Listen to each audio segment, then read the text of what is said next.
Good morning, KU. I'm Josh Kurlak. And I'm Caitlin Culhane. Welcome back, KU. After 2 cold snow days, we are back at it. Did you enjoy your snow days, Josh? Did you do anything fun? I did. Well, let's say I enjoyed my snow day, but I didn't do anything necessarily that would be under the category of fun. Yes, I understand. I stayed out of this cold and would have liked to stay out of it another day, but life goes on and so does school, so here we are, and Good Morning KU is back as well after a 2-day hiatus, so we'll have 2 more days and then it'll be the weekend again. The weekend. It's kind of like we're starting the semester all over again a little bit. Right. The wheels are sputtering and we're getting plenty of breaks, but and we're back just in time because the Olympics start today.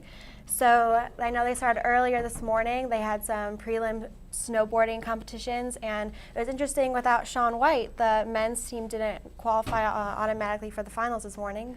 So it's kind of a shocker when Shaun White decided he was not going to be competing in these competitions. Right, and that's kind of a big blow to Americans because Shaun White's an iconic Olympic athlete, and the fact that he won't be participating is disappointing, but at the same time you understand he's a busy guy, and with an injury, if you can't compete, you can't compete. So to make that decision. Right, but he's definitely made prior contributions in the Olympics that I think we'll all forgive him for. He'll definitely be remembered no matter what. Right, and then another story coming out of Sochi is the hotels out over there, especially for the journalists who are covering the event, are not exactly up to par. I've been on Twitter and I've seen all the pictures and the tweets from journalists, and there's unfinished rooms. There's rules that you can't flush toilet paper down the toilet. So not the best conditions for journalists. And as well, they're telling all the tenants or the journalists who are staying in the hotel that to not shower during the day because there's no hot water. You also can't drink the water because it's yellowy as well. So plenty of bad news for journalists who are staying over there covering the Olympics in Sochi. They've got their work cut out for them. I'm sure it's a fabulous experience getting to cover the Olympics in Russia. Right. So that's unfortunate, to get there. It's such an iconic, big event, and then have all of those problems without even, covering the events themselves. So, we've witnessed our fair share of poor weather, and I wouldn't take the weather into account for why the problems are happening in Russia, but definitely something that is not good for the publicity over there. And one more thing before we take a quick break here is as some of you may already know, it is the William Allen White Week here at the Journalism School at KU, and when we come back from our break, we'll have a special guest. Paul Steiger is here in the studio with us, and he will be here tomorrow as well, receiving the William Allen White Foundation National Citation. That is a mouthful. I have to write that one on my hand there.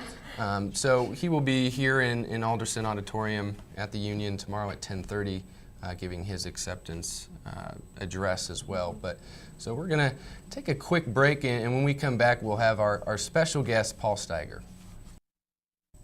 Welcome back, everybody. We're here, as I mentioned, with the William Allen White Foundation National Citation Award recipient, Paul Steiger. Paul, thank you for being here. Delighted to be here, Josh.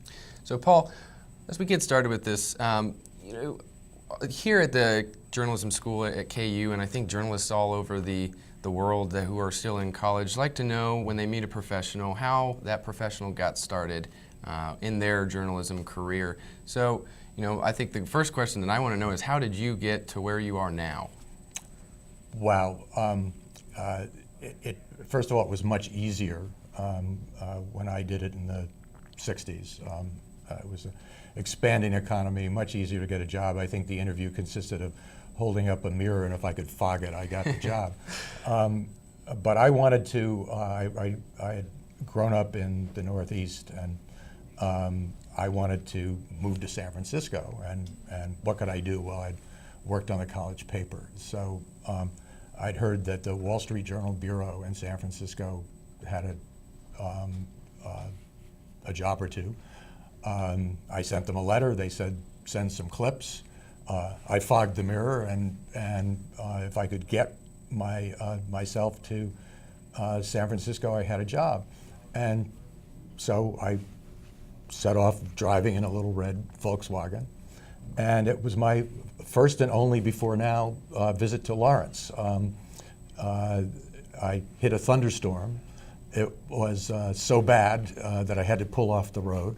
And but a half an hour later, the sun came out. It was beautiful. So my last sense of Lawrence was beautiful sun-dappled sky, and then here I am in the middle of the worst ice storm I've seen in a while. Right. Right. Well, we apologize about the weather, but we're glad you're here anyway. So you talked about getting started. What are some of your suggestions for journalism students or any kind of students now to get out there and make themselves marketable to today's employers and professionals? What I think one needs to understand is that we have gone in a very short space of time from a very structured, stable market for journalists. You know, certain number of employers, you know, metro dailies, smaller newspapers, you know, TV, radio, and you start off with the wires and you move up to a small paper, then a big paper. Well, it's not like that. Right now, yes, there are major papers, there's TV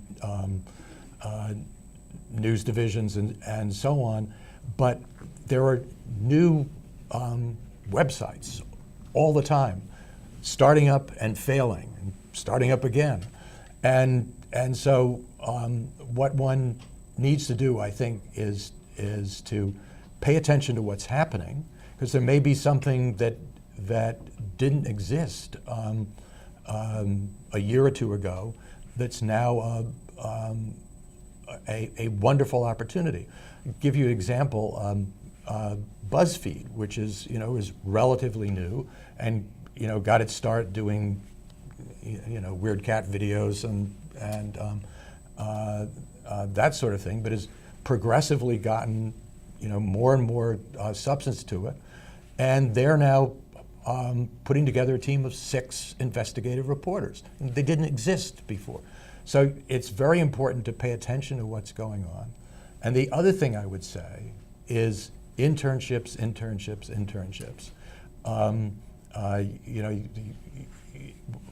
In college, you get a background that gives you a sense of what you want to do and how to go about doing it. But to get a feel for how to actually make things go, there's nothing like an internship. And my advice is to think about what your next internship is going to be when you hit the door in September. Okay, well, for those who don't know, you worked at the Wall Street Journal. You've been a part of many Pulitzer Prize winning pieces, now with ProPublica as well, an investigative reporting journalist type of firm, well, not a firm, but publication. Newsroom. Right. So I got to ask, did you do any of that type of reporting, the investigative reporting, when you were in college at Yale? I did not. I spent 1 year covering a losing football team. You have some experience with that here. We also had a losing basketball team, which you don't have experience with. My first investigative reporting was as a young reporter in California. Okay, well, so you've talked about the internships and the importance of that as well, and I think that some people think that internships are really the only way to get yourself out in the real world, and those are good as well. But could you talk about maybe the importance of also your classes that you take and doing well in those? Because I think sometimes some people get bogged down in just the monotony of school. So you talked to me before we came on air how important school is as well.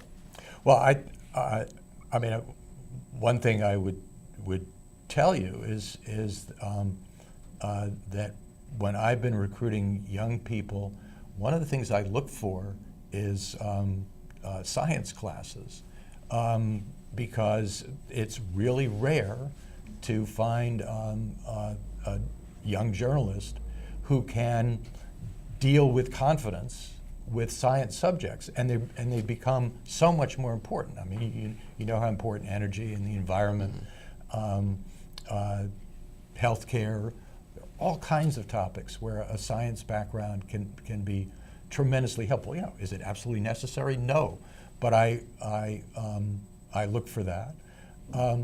Also, if you see someone's got a high honors degree, it's not so much that the nuts and bolts of the academic training is going to be drawn upon, but it is that the person can focus himself or herself, that can compete, you can be successful in whatever you're doing. So that, grades in and of themselves are not that important, but success is. Mm-hmm. Okay, well, Paul, once again, thank you for being here, and it's been a pleasure to have you on the set of Good Morning KU, and that's all with the time we have for now, but I hope you enjoy the rest of your stay here, and I hope that the weather can kind of warm up maybe a little bit to where it's in the positive area of the degrees. The snow is beautiful. I can enjoy it. All right, well, thank you very much. Thanks. And here is your Good Morning KU News. The penalty for killing a cat is 1 year in jail.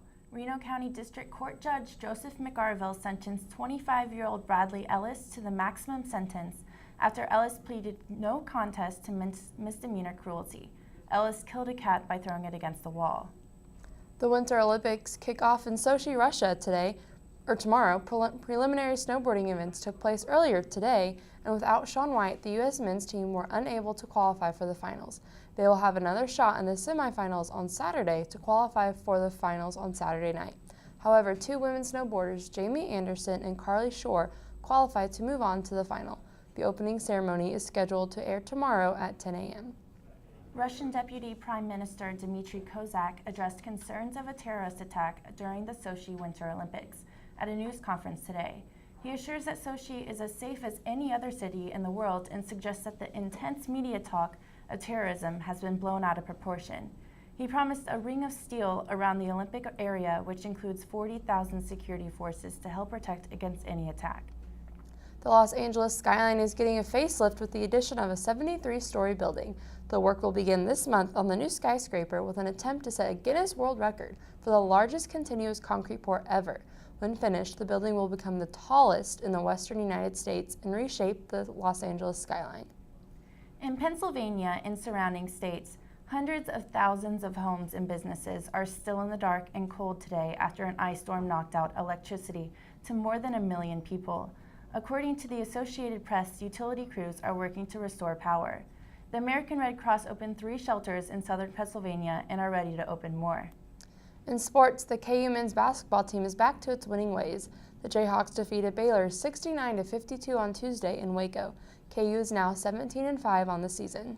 The KU women fell 76-74 to Oklahoma State in Stillwater last night. The Lady Jayhawks now stand at 11-12 overall and 4-7 in the Big 12. They will play Oklahoma at home on 2 p.m. on Sunday. That's it for your news today. Thanks for watching, and we'll see you next time.